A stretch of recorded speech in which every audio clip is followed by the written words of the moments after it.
Hai, Assalamualaikum semua. Selamat kembali ke kelas Pendidikan Kesihatan tahun 5 bersama saya sekali lagi, Cikgu As.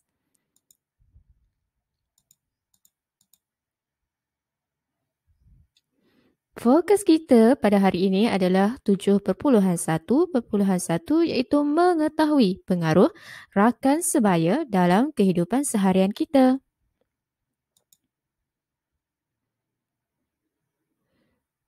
Mari kita kenali sebenarnya apa itu rakan sebaya. Rakan sebaya ni adalah kumpulan ataupun sekumpulan orang yang berada dalam lingkungan umur yang sama atau hampir sebaya antara satu sama lain. Contohnya kalau kamu berada di tahun 5 sekarang. Jadi rakan sebaya kamu lingkungan umurnya adalah 11 tahun.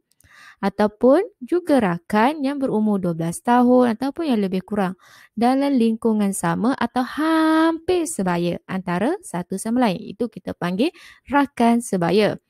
Kalau rakan yang tak sebaya, contohnya kita umur 11 tahun tapi rakan kita tu umur 20 tahun. Itu bukan dikategorikan sebagai rakan sebaya. Okay, seterusnya, kita akan lihat apa itu pengaruh rakan sebaya.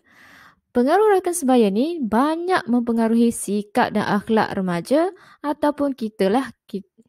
Contohnya, pengaruh rakan sebaya ni ada dua.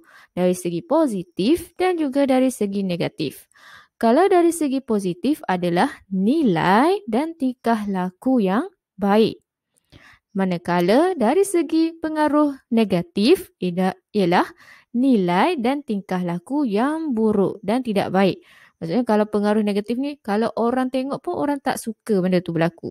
Kalau positif mestilah orang suka dan selesa. Jadi seterusnya, mari kita lihat apakah contoh-contoh pengaruh positif. Antara contoh pengaruh positif adalah pertama, menghormati rakan. Kedua, rajin belajar. Ketiga, jujur. Dan yang keempat adalah menepati masa.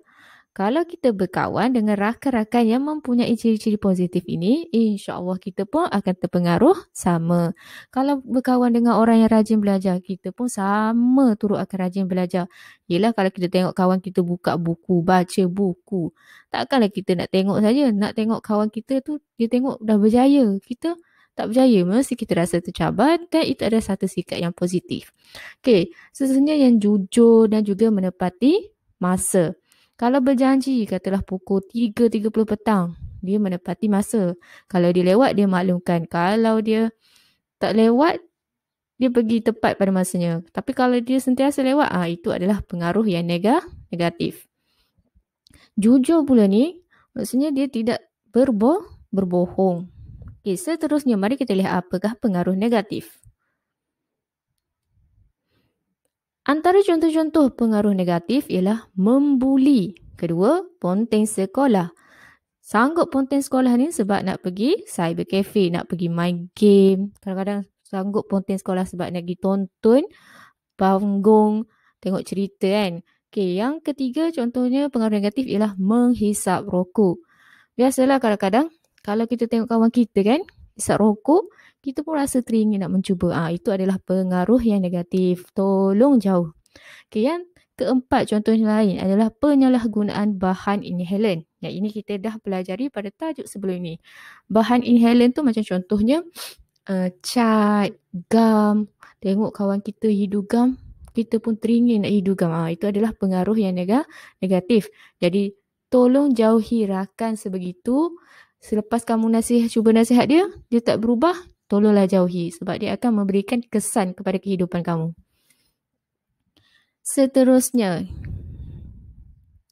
akhir sekali cikgu nak cuba kamu uji minda kamu, cuba senaraikan 5 pengaruh positif dan 5 pengaruh negatif rakan sebaya. Selamat mencuba.